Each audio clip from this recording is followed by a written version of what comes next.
Praise the lord. ఈ సాయంకాలపు వేళ దేవుడు నీకు ఇస్తున్న వాగ్దానము కీర్తనల గ్రంథము 128వ అధ్యాయము 2వ వచనం. నిశ్చయముగా నీవు నీ చేతుల కష్టార్జితమును అనుభవించదవు, నీవు ధన్యుడవు, నీకు మేలు కలుగును. దేవుని వాక్యం చెప్తుంది, ఖచ్చితంగా నీవు నీ చేతుల కష్టార్జితము అనుభవిస్తావు, నువ్వు ధన్యుడవు, నీకు మేలు కలుగుతుంది అని చెప్తుందన్నమాట.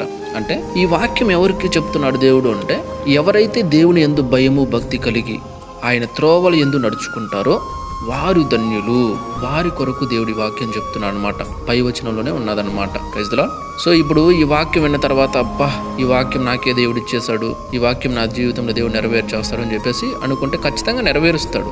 కానీ పై వచనంలో ఏం చెప్తున్నాడు దేవుడు? యెహోవా యందు భయభక్తులు కలిగి ఆయన త్రోవల యందు నడుచు వారందరూ ధన్యులు అంటున్నాడు. అలా ఎవరైతే ఉన్నారో, దేవుని యందు భయము భక్తి కలిగి జీవిస్తూ ఆయన త్రోవల యందు ఎంతమంది అయితే నడుస్తున్నారో వారందరి జీవితంలో కూడా ఖచ్చితంగా దేవుడు ఈ వాక్యాన్ని నెరవేరుస్తాడు. ఖచ్చితంగా నీ చేతుల కష్టార్జితము నువ్వు అనుభవిస్తావు. నిజంగానే నువ్వు ధన్యుడు, నీకు మేలే కలుగుతుంది కానీ కీడు జరగదు అని స్పష్టంగా దేవుడు చెప్తున్నాడు అనమాట.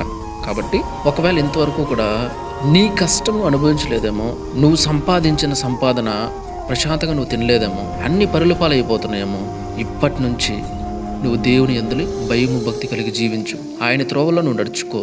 ఖచ్చితంగా నీ చేతుల కష్టార్జితము నువ్వే అనుభవిస్తావు, నీకు మేలు జరుగుతుంది, కీడు జరగదు, నీకు న్యాయం జరుగుతుంది, అన్యాయం జరగదు. నువ్వు సంతోషంగా ఆనందంతో నువ్వు సంపాదించిన దాన్ని తింటావు. Praise the lord. కాబట్టి ప్రతి ఒక్కరు కూడా ఆలోచించండి.